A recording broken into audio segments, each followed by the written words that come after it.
15,000 units. You made me vouch for Chocolate Daddy 15,000 units. I got 6 kids. You know how much money that is to put them through school? You know how many Air Jordan 6 black kids wear?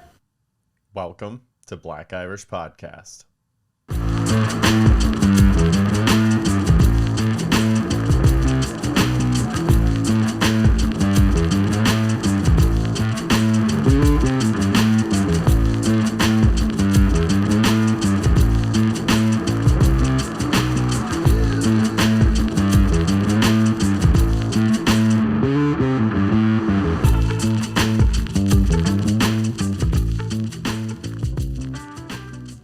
Hey there, and welcome to an all-new episode of Black Irish Podcast with myself, Brendan McCorkle.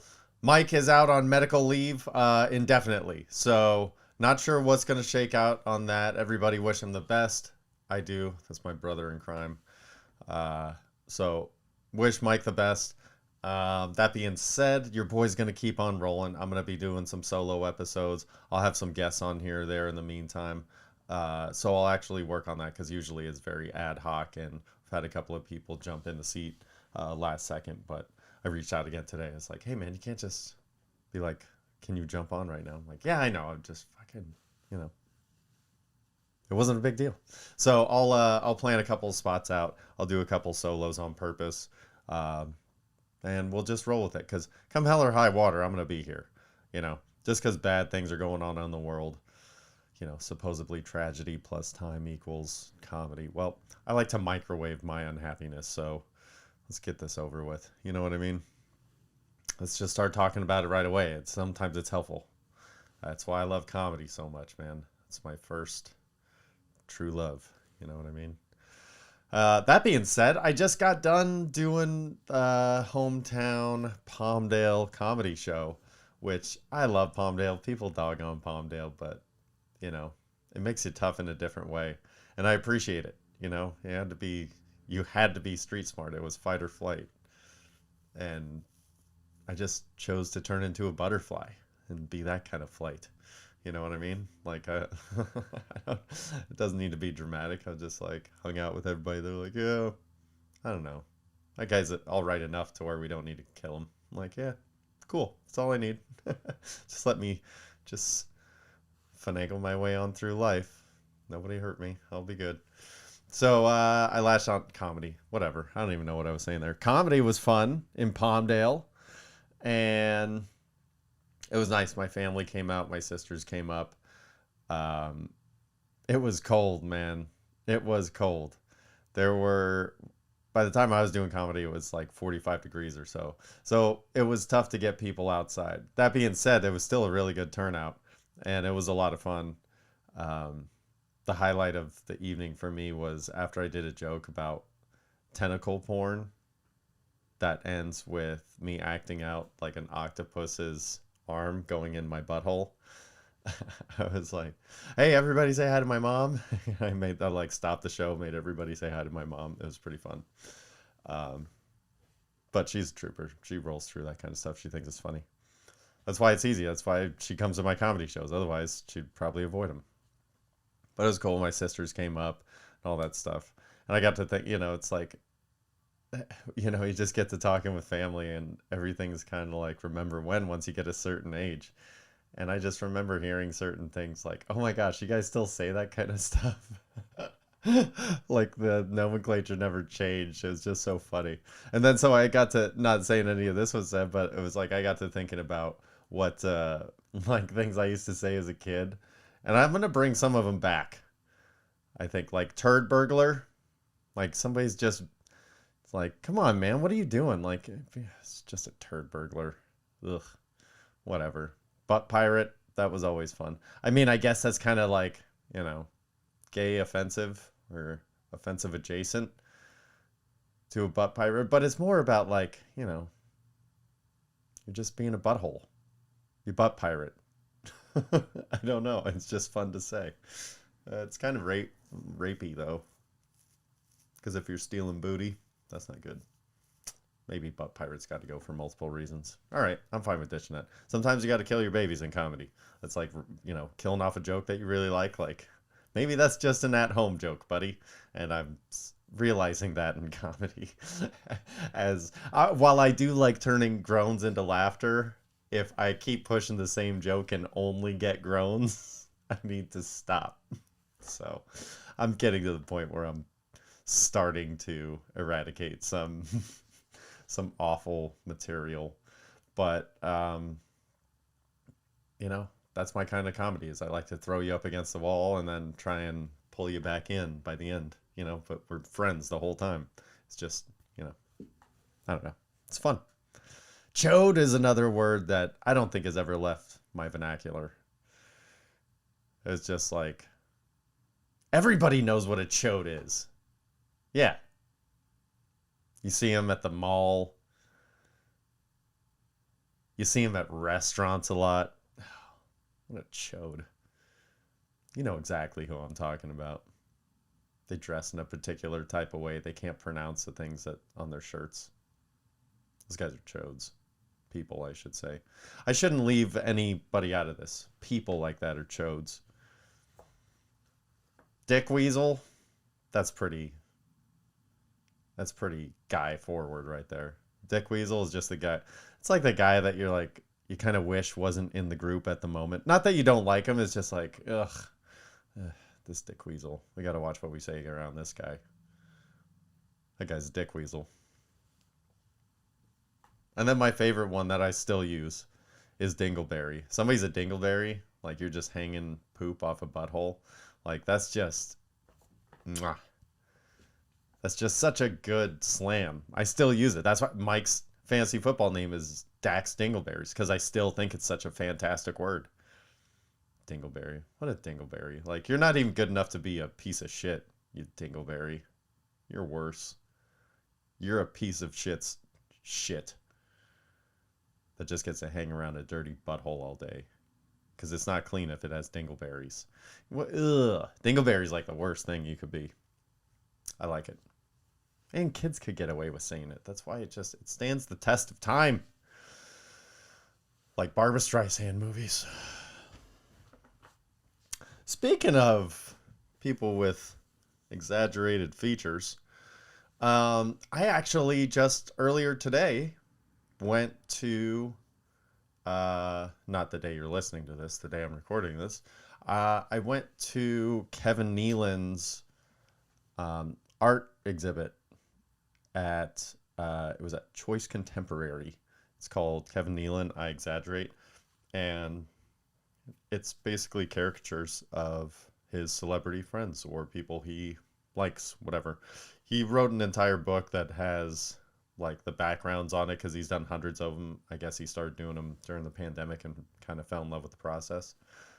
Excuse me. But that being said, there was just a select number that were, you know, canvassed and hung on the wall and stuff. And it was just super cool. Super cool. That's one of my favorite things to do now is just go to my style art type of deals. You know, like the Tupac exhibit was nice. Beastie Boys exhibit. Like, that's the thing is art can be anything. It doesn't have to be old. And it doesn't have to be a certain genre. It could just be whatever. And this stuff was super rad and intricate. And I'm going to post about it because I took some pictures. Like, what I did was luckily I had the place to myself, basically. It was a person that was there just to monitor the place and myself. I just walked in the middle of the day and, like, just said hello, you know, did my thing, and then walked around, kind of took it all in, took as much time as I wanted with each one just because I was the only one there, which was super nice. Super, super nice. Like, I realized in the moment how special that is to be in an art gallery alone, to have no pressure whatsoever to move on to the next one. So I'm glad I recognized that in the moment. I'm trying to do that, be more present with everything I do. It's really hard because I'm an asshole. I contribute to my own demise, and I know it. It's hard to stop. So that being said, so I went around once, And then I talked to the guy. I asked permission. I said, "Is it all right if I snap a few photos?" And he was like, "Yes, thank you for asking." And so I took some pictures. So I went around and took some pictures of like ones that really hit home for me. I'm like, some of these people are like my influences. So I was like, those are the ones I snapped pictures of, not just everything, even though it was all amazing. All of it's amazing. And at that point, once I was done taking the pic, like I walked around, looked at all of them, took a picture of the ones I wanted, and then I did a third lap. I was like, okay, let me just go take them in one more time before I, leave this place. And so when I did, there were like four that kind of, I don't know what the proper, thing to say here is, but they like kind of spoke to me or hit me in a certain way to where I was like, oh, you know what? Let me take a picture of this one because it hit me a second way. And it was kind of interesting the way I took the pictures. Was the first time I went around, I took the pictures. It was like my childhood influences, the ones that really grabbed me right off the bat. And then the second or third lap, I guess, but the second one that I was taking pictures with, I was like, oh, I see myself as an adult in these people. So I guess since I'm here by myself, I'll run through the ones I took pictures of. And I just took them in order of how they were on the wall. I didn't start in any particular order of my life or anything. I'm not that deep on the fly usually. So the first one was Chris Farley. I love Chris Farley. I love that he was always the life of the party and everybody always wanted to be around him. Like, that was the thing about him that I gravitated towards, was just like, on screen, off screen, doesn't matter. Like, you wanted him around because he was a good time. I like being the facilitator of fun, man. That's my thing. The next one was Robin Williams. Just the ultimate wild man. You never knew what to expect out of him. Expect the unexpected. And he was loud too. I try and keep myself subdued as much as I can because I know that just on a general basis, usually it sucks because when I'm a big person, big guy, and I talk at the volume that I hope that you'll respond in, because that's the volume I need. So I like, unfortunately, my ears are garbage, and I've been going to more concerts lately than I have in a long time, and being like up close on the floor, and so I'm like, my ears are getting worse and worse and worse, and so I talk at a high volume sometimes because that's the volume, and I get excited really easily. Again, like Chris Farley, I'm like JoJo the Circus Monkey. Like something gets started, I'm like, oh boy. And I like, even when I talk about something simple, I get my volume goes up, my speech speed goes up, which is something that's kind of interesting that I do stand-up comedy now, because that's something is one of the main things, is timing and control of that. But yeah, the wild man. Kurt Cobain, man, the guy who couldn't care less about what other people thought. That was something I cared about, what everybody thought, for so long. And I was just so kind of depressed as a kid because of it. I'm like, oh my God, I can't please anybody. And then so I was like, you know what? If I want to be me and be weird, like, fine, pick on me. I don't care. Fuck you guys. You guys kind of pick on me anyway. It doesn't matter at what level of life I'm at and who it is in my life. It just seems like, you know what? Everybody's got a little thing against me for no reason, for me just being me. So you know what? Double middle fingers like the Man in Black. Like, piss off, y'all. So Kurt Cobain had that, and that was something that I kind of like right about middle school. I had long hair and wanted to dye it colors and stuff, and people thought I was a girl. I'm like, you know what? Just because I like long hair, I want long hair, y'all can kiss it. And that's when I was like, I don't care if nobody likes me. I don't care anymore. Dave Chappelle, the man who is willing to talk about anything. I strive to be able to talk about anything to anyone. And be able to politely disagree and agree to disagree or pull up some ground, and to be able to do it in a thought-provoking way. That's my jam, dude. That's my jam. Some of it's not always funny, but it's interesting. And then if you can spin it and make it funny, like that's always been huge to me. Dave Chappelle, obviously. Andy Kaufman, the man who was willing to ride the bit out till the end just for him. The man that was willing to turn the entire room against him just to have a joke with one other person and would not break. The ability to not break under extreme social pressure is something that, if you want to not care about what people think, you have to have. And he had it on a level that is unmatched in the comedy world. And like I said, I've loved comedy my whole life. So, Andy Kaufman. Kevin Nealon did a portrait of himself. What an adorable dude. Like, that's one of the things I love about Kevin Nealon, is he is the quickest whip in the room. He can match you on any level, and he can be so kind about it. Like, kindly talk crap to your face. That's kind of what his paintings are. These exaggerations. It's like, we'll take the weird things about you and your face, and I'm going to exaggerate them. But it's beautiful art. It's perfectly Kevin Nealon. I love that about him. And then, I mean, probably my biggest influence growing up was Jim Carrey.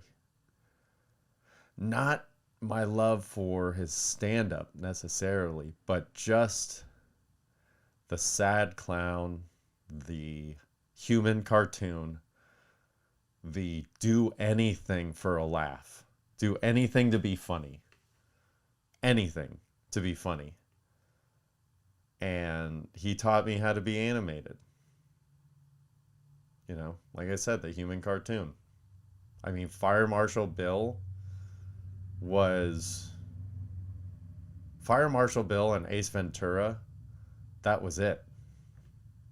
That was okay. That's the basis of my funny. Be silly, be goofy, always be willing to take the hit. Knock them on the floor, even if you have to do it yourself. Jim Carrey, I mean, time and place, It was about the same time Speed came out too, which is irrelevant, but that movie was just cool as shit to like a 10-year-old. And then, so that was the first round that I made. And then the second round that I made was more of like, oh, I see myself like that a little bit. I see, something there, a connection of some sort. And so the next round, I took a picture of Howard Stern, just the rebel without a cause, the James Dean of radio. You know what I mean? It's like, no, man. Like, if it's funny, I'm going to do it. And sometimes you have to be willing to burn a couple of bridges to, build your empire. I get it. You don't want to, but you've got to have room to be yourself. Sometimes you got to make your own room. Sucks. Freddie Mercury. And this one I didn't think. And then it really, really got to me. I was looking at his teeth because they were just like the gangly hillbilly teeth. It was so funny. And I was just like kind of getting over that. And I was just like, oh yeah, the gangly teeth. This dude had a set of choppers on him that he could eat corn on the cob through a picket fence. And he was pretty openly gay. And even the most southern rockers are like, doesn't matter. He is awesome. This band rocks. Just having undeniable talent that transcends any type of hate. That's what I strive for in my comedy. I want to be able to talk to anybody of any kind and have them be in the group going like, no, this guy's all right. Don't get offended. This guy's okay. That's my goal with comedy. I don't need everybody to like me. I don't want everybody to like me. That means I'm playing their tune. Nah. Come meet me in the middle. But it's going to be rough. You're going to need somebody to guide you. Be like, hang on. Push, push through. It's going to be okay. There's light at the end of this tunnel. That's what I need. Scouters, spotters. That's the kind of comedy I like to do. Elizabeth Taylor. Just the hopeless romantic. You know, I used to watch Elizabeth Taylor. I mean, she's Cleopatra for crying out loud. Elizabeth Taylor movies and stuff like that with my mom. And there's a reason why she was married a bunch, you know. It's just the hopeless romantic. Always trying to get it right. Kind of a psychopath. I feel it. And then the last one was Anthony Bourdain. Just the... I'm going to do what I want to do, and it's going to be fun, and it's going to be okay, and it's not the suicidal part. That sucks, although I've had those thoughts, to be honest. Not recently, but in the past, I've had to fight those off. It's never worth it. I'm a pros and cons guy, and the cons, you know, as bad as I was, which I was awful, the only time I ever thought about wiping myself off the earth was because I thought it was going to be good for everybody else. But I it never balanced out. So if it didn't balance out for me and the shittiest that I was, trust me, it's never going to be worth it to anybody to do it. Except I got a joke about that, but that's a joke for another day. Again, suicide jokes. I'll try anything. And I think it's a good one. I've got some laughs. Time and place. But the other parts of Anthony Bourdain, you know, just a very cavalier attitude towards life. You know, I get it. I get it, man. Like, I understand that kind of like, what are we even doing? For reals? We're going to hate everything we do? For what? Manufactured happiness? Why don't we start from scratch again? And that's kind of what he did. And then it became the coolest thing in the world. It's just like, nah, man, I'm going back to basics. I'm do whatever I want and literally go back to like eating in the woods. Like, I don't care. Go back to basics. And it was the hottest thing in the world. The jacked up part is that nobody knows if he was actually happy while he was doing it or not. Oh, well, that's enough suicidal talk. But anyway, the art gallery, the Kevin Nealon, as a wrap up and you know, advertisement for Kevin Nealon, I Exaggerate.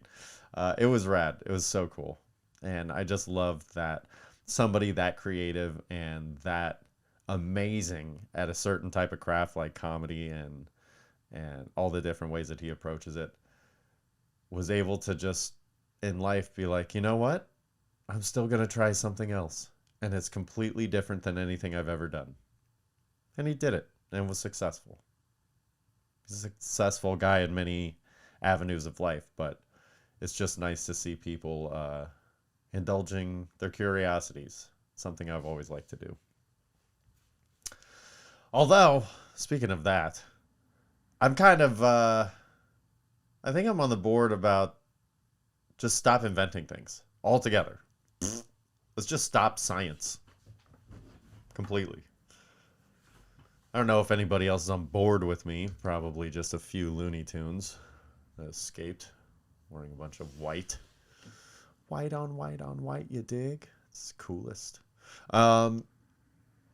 Listen, I get what would happen. Okay, there's no more cures. There's no more, like, we have what we have, okay? So it's like cancer is always going to be a problem. You know what I mean? But not all cancer. And if you catch it, maybe we get, fine tune what we've got. Ooh, see, that's something I didn't even think about. But if we just stop inventing things, stop science and strikes, no more cures. But there's also no more like robots. There's no more artificial wombs conversations. There's no more cloning people. There's no building people from scratch. There's none of this people building armies and warehouses and things like this. You know what I mean? Like, we just stop everything. We accept that what we've got is what we've got. Now we can make what we've got better. And I think that's something that happens with science and technology sometimes. Maybe sometimes we jump the gun and we get a new technology and we're like, rad, let's see how to make it faster. But that's it. That's not necessarily better. So maybe all these medicines that we have, maybe it's like these cancer treatments, these chemos and things.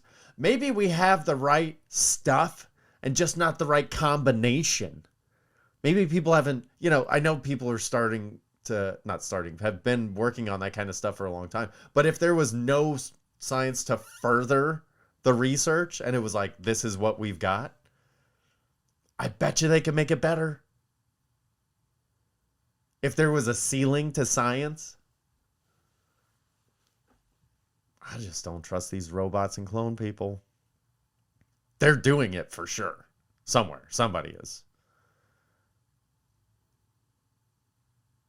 And then what kind of debate are we going to have at the Olympics? You know what I mean? Like, where does it end? Oh, speaking of which, we'll switch to sports. Tom Brady retires. Again. For the last time, I think is the quote.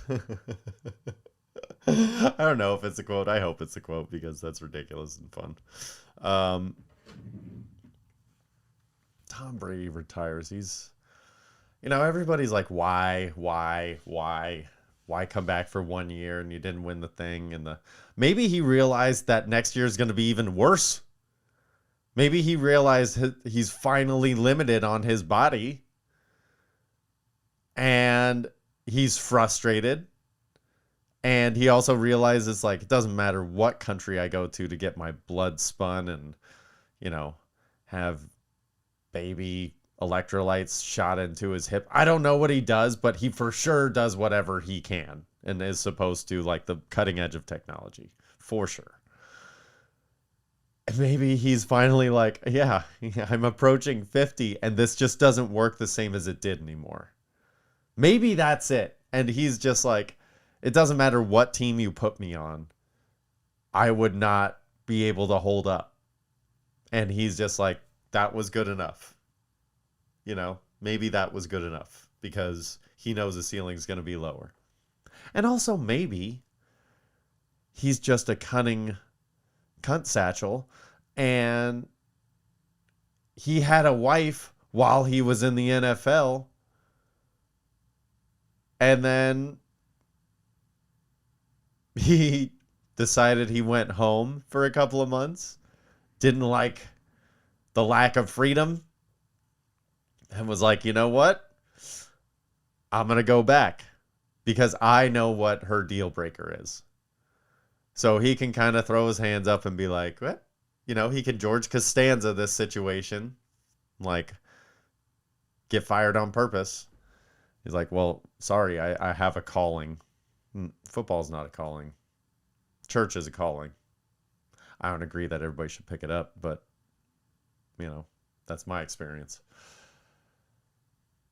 But Tom Brady, I think he just, when all's said and done, he realized all that post-NFL puss that's out there.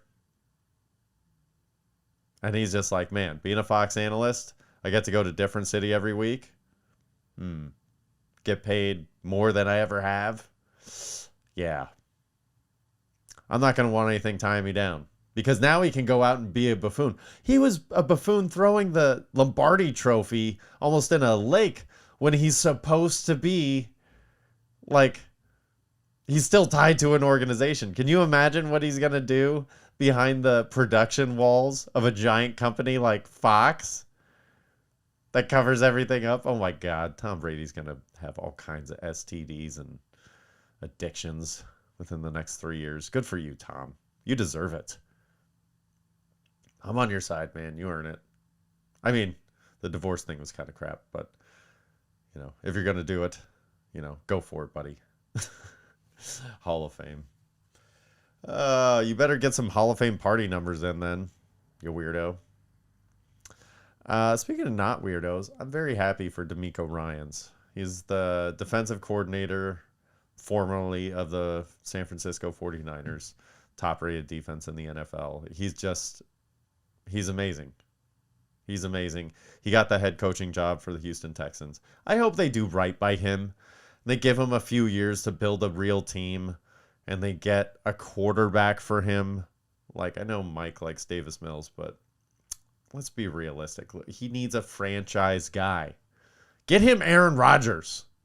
Trade the farm for Aaron Rodgers. I mean, people are making wacky trades all over the place. Trade for Aaron Rodgers. He's better than your first round pick, probably. Or he's got such a high salary that the Packers might take some of it on if you just give him like next year's first round and like this year's second and third. They'll give you Aaron Rodgers. Give DeMeco Ryans a chance. I really, really like him, and I think he's going to be a really good coach, especially for a place like Houston that has been kind of, you know, defensive based in their limited success, besides Deshaun Watson. But even at the time, they had a formidable defense, you know, a top 15, better half of the league. So I'm interested to see what he can do over there. Like, I like him. But in kind of the trade talk, coach talk, whatever, Sean Payton got traded after a year of being an analyst from the New Orleans Saints to the Denver Broncos. And the Broncos gave up a first-round pick in this year's draft and a second-round pick in next year's draft. Now, while trading for coaches is not my favorite thing, I do understand that they have Russell Wilson, that they signed to a major deal. So basically the first-round pick of a quarterback is kind of out of there. Now, they could use it for an offensive lineman, but, you know, I don't know. But if they put that much into a quarterback, then I can see that they're like, yeah, so we don't get our, you know, quarterback this year and linebacker next year. That's fine. We'll take Sean Payton instead. I get that. But that got me to thinking about some of the best football trades in history. And surprisingly, I think the greatest NFL trade of all time is not what you think it might be if you're a football fan. So I want to say that optimistically, I hope that the 49ers trade for Christian McCaffrey this year, where they gave up second, third, fourth, and fifth round picks. So 4 picks, not their first round because I don't think they have it still, for next year's draft. So next year, this year, I don't know how many picks they have. It's maybe 10 combined in the next 2 drafts, I think. They're just, if that. They may have, over under might be like 7. But McCaffrey is a special thing. And in the type of offense that they like to run, if they can get a quarterback that doesn't put him in linebacker purgatory where he's going to get cracked every time, if they can actually put the ball where it needs to be, where he makes plants his foot and then turns upfield, dude, highway to the danger zone, 49ers.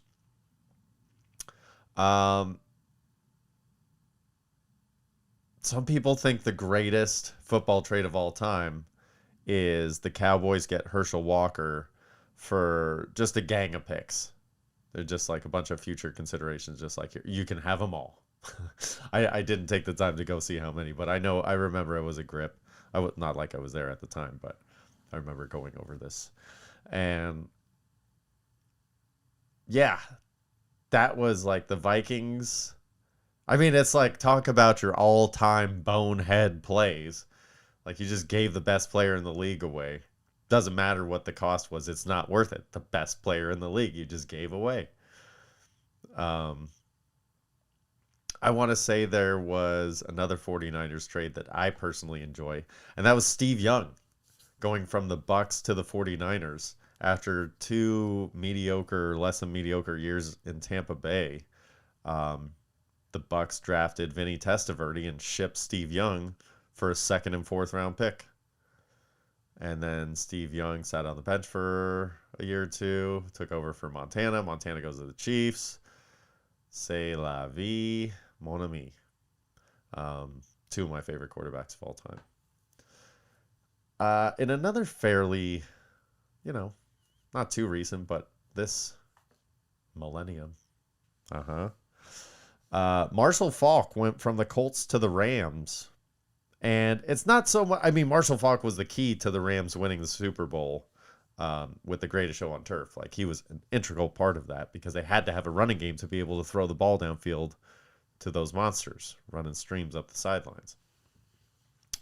But the thing that made it such a great trade was what the Rams gave up for it. They gave up a 2nd and a 5th round pick for a top 3 running back. I think 2 years in a row, Marshall Faulk was the number 1 running back in the league for a 2nd and 5th. Now, the Colts used their number 1 pick to get Edger and James, so they knew who they were getting. They knew they were picking a running back so they could ship him. But they didn't use a pick that the Rams gave them. So technically, the Rams just came up. Interestingly enough, another quarterback on the board, Brett Favre, not to the Jets, but to the Packers from Atlanta. And all the Packers gave up after 1 season of Brett Favre at Atlanta was their 1st round pick. So basically, instead of taking an unknown off the board, they took a lackluster season out of somebody that they saw something in on the NFL level. That's pretty cool. But I would say that the greatest NFL trade of all time, the greatest one, is Bill Belichick. It's a coach. Bill Belichick in the year 2000 got traded from the Jets to the Patriots for the Patriots' 1st round pick that year and their 4th and 7th round picks the following year in 2001. So the Patriots, I believe they had Drew Bledsoe at that time. They have their quarterback. They need a coach.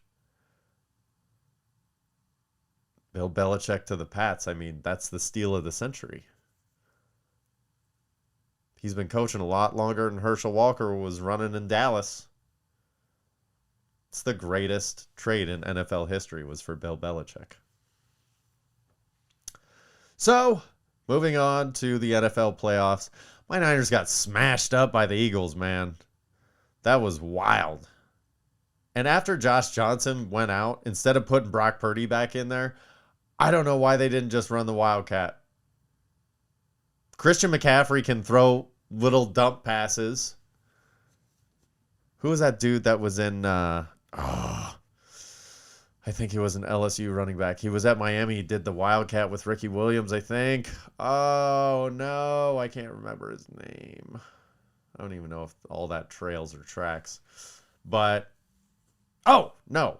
I was thinking of Darren McFadden, Oakland Raiders. I love Darren McFadden. He was at Arkansas. See how wild that was, but I was able to connect it. That's how my brain works. I got to, like, when I write jokes, sometimes I write something, and then it's, like, completely different, but it's, like, in my head, it made sense, the transition.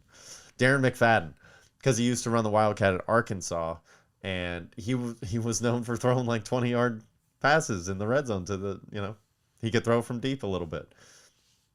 And so I was hoping that maybe they did that with Christian McCaffrey, with CMC. They did not, I was thinking like on those 3rd and 6s or whatever, those little dumps over the middle to George Kittle, if they blitz the linebackers, can move the chains. Like they could have done something there. Just McCaffrey and Debo in the backfield. Like what are they going to do? You can run all types of counters, and you got Trent Williams and George Kittle. Just have extra tight ends and linemen and just have one receiver like Brandon Ayuk on the outside. And then if you motion out Debo, maybe it's a throw all of a sudden. Like, I don't know. I think they could have done more with what they had and not put Brock Purdy in a situation where he can't throw the ball. He probably would have been easier to throw it underhand with a spiral just because, like, you know, in hindsight, he tore his UCL. But if he can't throw a forward pass, then get him out of there. He's an extra body that we can have. I don't know. I didn't get that. QB situation in San Francisco is just a nightmare going into next year. Ugh. I hope Trey Lance is the third string going into next year. I do. I'm sorry. Trade him. Do something. Like, I think you should put your mustard behind Brock Purdy. Tell Jimmy G, stop getting hurt. Sign another one-year deal if you want. Although, he'll probably go to somewhere like Houston. That'd be fine. Him and D'Amico hook up. I'd be cool with that. But Trey Lance shouldn't be our starter. And unfortunately, I think Jimmy G's going to go. Brock Purdy and Trey Lance are going to have to fight it out in training camp. It's just ridiculous. Like, maybe Trey Lance can just be a backup, accept that he's a backup, ride out his rookie deal, and, you know, go somewhere else. I don't know. I just don't want Trey Lance at all, so any way he can get out of the picture is fine by me. The Chiefs prove once again versus the Bengals that 2 players can be better than 11. Basically is what happened. The Travis Kelce to Patrick Mahomes connection is real. And yeah, it's just, it seems unfair at times that they just, you know where they're going to, like Travis Kelce caught a touchdown on a broken play, whatever, which they're all broken plays pretty much on purpose. It seems like, where he was covered by a cornerback pretty solid, and he got to the end zone, just turned around, and the cornerback was like right there and turns his head as Kelsey's catching it, but he's just like, what am I supposed to do? And it's kind of like, yeah, exactly. What are you supposed to do? You can't defend them. It's wild. So congratulations to the Chiefs. I mean, tip of the cap, man. I've got some more on that later. So that all being said, wrapping up that sports section, I started watching a lot more stuff lately. I'm trying to take a little more time. You know, some of it's just because I have to. Some of it is because I need to. Take more time just trying to chill out and stuff. So that being said, I started watching TV again, people, or movies and whatnot. Like, I started tuning in to the entertainment section of the world, and I watched a few things. So we'll start with the movie on Netflix, You People. I saw You People, and it's with Jonah Hill, Eddie Murphy's in it. Honestly, the reason why I watched it was because Eddie Murphy's in it. He has the main supporting role for a male, whatever, and not like this is getting nominated for anything. Sorry for the sniffles. It was okay. It was all right. It's about a white guy dating a black chick, and haha, it's weird and blah blah blah. But it's like, it was so over the top. It was just, all of it was over the top. So I'm like, okay, I get what you're trying to say here, but okay. Couple shining moments from Eddie Murphy because he's a gem, but you know, there were some solid jokes in there. Like, it opens really strong. There's some solid jokes in there. They did the knocked up thing where it's like, you know, I know you're gay, but it wasn't that. It was a different thing, but they went back and forth in a church. You know, they had all the same beats, but it just, I think that was it. It had the same beats. Okay. No evolution in this game. That was the thing I kind of took away from it. It was an okay watch through one time. If you happen to like certain people that are in it, then yeah, sure, tune in, and you might like it a little more than I did, but it was worth one watch, but I'll never watch it again. What I am excited about every time it comes out, I have 2 of these shows now. 2 Too excited to come out because you can't binge them. They're weekly releases. And the first one is Shrinking with Jason Segel on Apple TV Plus. And Harrison Ford is like works in his office, but it's kind of his mentor. It's his practice. It is such a good show. Such a good, fun show. Jason Segel nails it. He is the gift that keeps on giving. He is just... I'll watch pretty much anything he's in. He's so, like, with this last thing, Shrinking, because I was very skeptical about it. Like, I don't know, I want to watch something. It's so funny.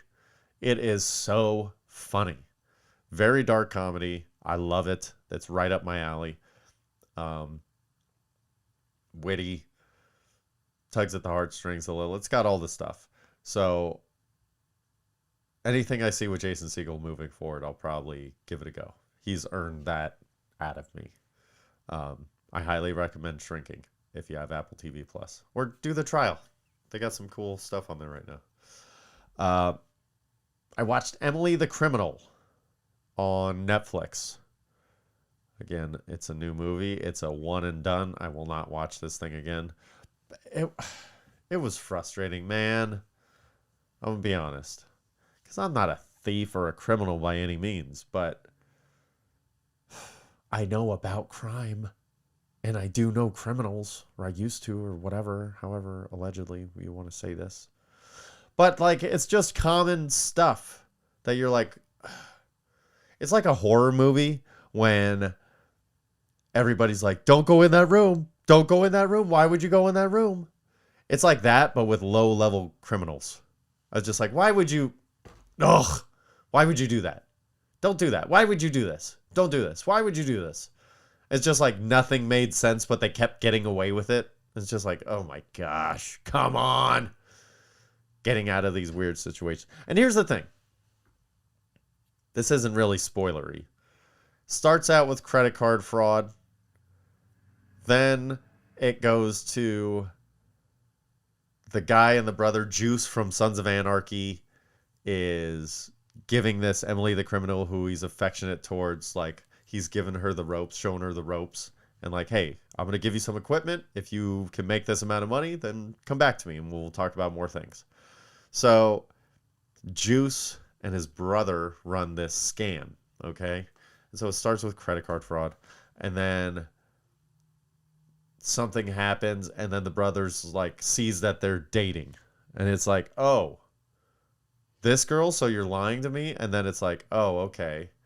And meanwhile, she's been, like, stuck up at, like, utility knife point for thousands of dollars because she knew something was going to go wrong and still went through with it and then did everything wrong, and then it goes wrong. And then this guy holds her up with a utility knife. It's like, okay. So then it's like her and Juice are dating, and they're going to go this next level thing, and then the brother finds out, and then Juice is like, okay, screw him. He said, I'm working with you now, so screw him. I'm going to rob him because he hasn't been paying me for all this time, and blah, blah, blah. He's like, are you in? She's like, yeah, I'm in, for sure. Then she goes to a job interview the next day. So they sleep on it. They have sex, probably. They sleep on it. The next day, she goes to a job interview at like 11 in the morning. Then she botches the interview because she's mad that she's not getting paid. Goes back. Now she's going to go get her life-changing money because the whole premise is that he's not going to expect it because you're always a bitch. Okay, well, he wouldn't have expected it the night before, probably a little bit better. So then they go to like, all right, fuck this. And he's, you know, Juice is telling her, like, hey, if you're in for real, because this is about to get hairy. Like, my brother doesn't mess around. Like, there are people, when it comes to this, like, it's going to be dangerous. They go drive to Santa Clarita or wherever this house is. They pull up to the house that they're going to try and get in and maneuver and rob with the headlights on, like blaring in the window in a cul-de-sac at the last house, and casually pull up and like, don't turn off the lights. They're having a conversation before They're just outside of this supposedly very high security house. Just in the car having a chat with the lights on. At the end of a cul-de-sac, not like, hey, we just stopped and we don't know where we are, turn off the car. No. Like, in a cul-de-sac, this is us. We're trying to sneak up on you. High security house. Very dangerous people.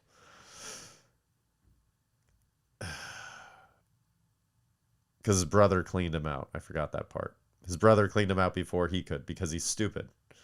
So stupid that they go in, like they get the door guy with the taser and a few kicks to the ribs. I guess that's enough. Then they like throw him in the back of the car. Nobody hears this. Then they sneak in the house and text somebody else from his phone like, hey, I have car trouble. Come pick me up around the corner. So 2 guys leave. Then they go up to this guy's room. Not one gun in this entire movie. And they're moving hundreds of thousands of dollars. Not one person has a gun. So they go upstairs where this guy has the shower running. They go to peek in the shower. Guess who's not there? The brother. Because all of a sudden, out of everybody in this house, the brother knows somebody's there. But he's in his robe. He doesn't have anything to defend himself. So he bashes his brother over the head with like a wine bottle or some shit. This lady's backed in the corner of the bathroom. And he approaches her. And they like tussle a little bit. He's choking her out on top of her. Standard position when something's about to go awry. She reaches down, grabs a utility knife. Because that's what she got jacked with. And stabs him like twice in the side. Now, I don't know if you know. And this dude like keels over. Oh my God. I'm going to die immediately. She like gets up, gets back, is like assessing the situation. And is like, hey man, you got to tell me where this stuff is. I'm sorry. Utility knife can go in max like an inch into your side. Even if it punctured something. And this guy was not a skinny fellow. Probably only got fat. He was also wearing a robe. Like, there's just, mathematically, this doesn't make a whole lot of sense. And this is like a big guy. He could have easily got up and punched this lady right in the face. So, in this non-gun having movie, she then, like, jumps on him, which apparently his arms don't work anymore. He can't, like, hold her back. His arms are just on the side. She gets on top of him and puts a utility knife to his neck. Counts to 3 as everybody does. Then she waits like 2 full seconds after she counts to 3. And she said, if I get to 3, I'm slitting your throat. She goes, 1, blah, blah, blah. I don't have it. 2, it's not here. I swear. 3. And then the guy talks. Like, you can't wait that long after 3. You got to start slitting this mother's throat. So then he just gives it up right away. Has no ability to move whatsoever. He's like, it's in the refrigerator downstairs. Meanwhile, not one other person in the house. The 2 guys that left to go get the guy around the corner didn't realize he wasn't there and came back yet. None of this happens. She finds the money in a trash bag. She goes up to the room, grabs juice, asks the guy, she's like, can you talk? He's like, yes. She throws a cell phone on his chest and says, call an ambulance. If he could lift his arm that much, he should have choked you out, lady. He's probably going to die. So then they go down to the truck. She puts him in the passenger seat. She gets in the driver's seat. She hears sirens. She's like, where are your keys? And he's like, no, what did we do? He's kind of out of it. He's like, what did we do? Blah, blah, blah. She's like, give me your keys. Meanwhile, I saw this. It's a push start. Push your foot on the brake, push the ignition, it'll go as long as the key's in the vicinity. She's just like, where are the keys? She hears the sirens getting closer and she's like, nah, man, I'm out. Grabs her trash bag of cash and bounces on this dude. Didn't try to start it. She's just like, whatever, I looked in one pocket. I'm out of here. At that point, I think there's 8 minutes left in the movie, and I kind of fell asleep because I was like, this has been rough. And then, like, 5 minutes later, I did see that she, like, just walked, got on a bus that has closed caption footage. Like, she didn't just keep walking somewhere. She has a bag full of cash. Bag full of cash. Get in a cab and go to the airport. Go drive to another city. Get some clothes. Get a backpack to throw your cashola in. And start traveling. Get out of here. No, she goes on a bus. She goes home. And that's when I fell asleep. I'm like, I can't take this anymore. And then, like, I woke up 5 minutes later and she was, like, swimming into a beach. And I was like, yep. Ugh, what a waste. So that is a don't waste your time on Emily the Criminal review. It was awful. What's not awful, the exact opposite of that, is the new series on HBO Max, which is from a comic book or something, I guess. It's phenomenal. It's the best new show that I've seen in a long time. It's The Last of Us. It is so well done. They even did, like, they just have 3 episodes. I just watched episode 3. And they even have a backstory of 2 people that they introduce and kill off in the same episode. And it completely makes sense. I was pleasantly shocked that it was not a waste of time what they did. Because as I'm watching it, I'm like, dude, what is the point of this? And even at the end where you're like, I still don't understand what the point of it is, they wrap it up in a nice little bow. And that's the thing I love about good television series, especially dramas. And this is like a thriller drama, you know, not zombie, but kind of zombie-esque type show. And I lost my train of thought. Stupid idiot. Oh, I like the type of shows that are like that have an overall story, but they wrap up each episode like its own tiny little bow. That's kind of what I try and do with, like, my comedy. It's like each joke should be able to stand on its own, but together paint this beautifully funny picture. And I love it when TV shows can accomplish that. Billions was usually pretty good about that. Ray Donovan was usually pretty good about that. There was more to the story, but not a ton of cliffhangers. Except for, like, at the end of season. Sometimes you're like, oh, I got to wait 9 months for this. But they usually tried to wrap up each episode, each season, and then keep the overall story. And that's, you know, if you could do that on all 3 levels, then I'm usually into your show. The Last of Us is crushing on every level. Very good show. Can't recommend it enough. So, to wrap up this week, we have 2 black quarterbacks facing off in the Super Bowl for the first time in NFL history. And that's pretty rad, considering how many greats there have been over the years. So, in this week, the top 5 list is going to be top 5 black quarterbacks. And I'm going to start in a way that I didn't think I would ever be of this type of mind. Patrick Mahomes. Top 5 black quarterback.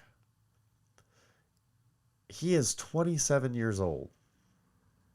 He has been a starter for 5 years only. It feels like he's been in the league for 10 because of his presence. He could very well play for another 10 years at an extremely high level. He's already accomplished so much. This is pre-Super Bowl, which I think by the way, I think the Eagles are going to win. I hope they smash. Go Eagles, E-A-G-L-E-S, Eagles, whatever. Patty Mahomes, man.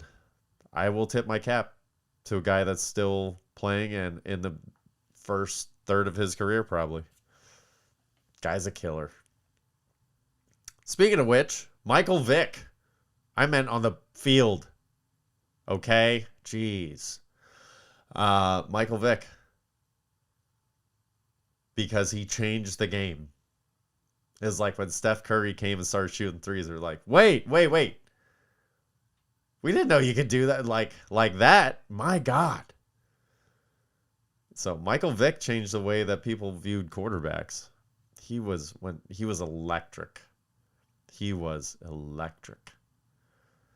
Even when he got a second chance, he took over the league again. People were like, he's not really? Oh my gosh, he's doing it again. Man is an anomaly with a cannon for an arm. Hokie Town. Randall Cunningham. Speaking of not anything else. Randall Cunningham. I mean, he was kind of like the OG running quarterback. You know, of that era, he was the best. And, oh, I know, because he was an Eagle. That's why it was in my head. Randall Cunningham. Classic. Steve McNair. Doesn't have all the personal support. I know Mike kind of has his own views on that guy, but listen, the guy may have been kind of a dirtbag behind the scenes, but he was tough as nails. That guy played through so many injuries and just through sheer will got his mediocre team to win. He didn't have the best athletes on the field, but damn if they weren't the best team. And that was led by the captain, Steve McNair. Mr. Unbreakable, even though everything was broken. And Warren Moon. I mean, the guy could huck it a mile. The Houston Oilers. That was my fave, those powdery blue Oilers uniforms. Man, that dude was insane. Warren Moon. I remember just like watching him throw, and it's like, is he going to hit the top of this dome when he throws the ball? Like, this is wild. He had the ultimate cannon. He could just throw it for a mile. Not literally, but good gracious, Warren Moon. And then honorable mentions. Cam Newton, surprisingly, I just couldn't leave him off the honorable mentions because there was a period of time there where he was unstoppable. He kind of did whatever he wanted to do on the field. Literally. Got in some fights with some teammates about it. Hogging the ball. But, I mean, the guy just was unstoppable for a period of time. And my last honorable mention, we'll wrap up with Donovan McNabb. Donovan McNabb was so much fun to watch. He was the, come on, guys, we got this type of a rootin' tootin' guy. He never gave up on a play. He was just fun to watch, man. And he had the best soup commercials, which is saying something. On that note, I think I've said enough for this week. Thank you very much for hanging on this long. And if you get a chance, give us a follow. You can follow us at Black Irish Pod. Mike is at Black Irish 213 if we ever see him again. And I'm at Brendan McCorkle Comedy. You can follow that for podcast stuff, for comedy stuff. I'm going to try and start posting stuff more. I know I say that all the time, but I really am going to try. Yeah, I'm going to try. All right, well, everybody be good to yourselves first and foremost, and be good to the people around you. You never know what they're going through. I love you guys so much. Thank you all for being here. We'll try and set up something spicy for next week, but if not, I'll be back. Peace.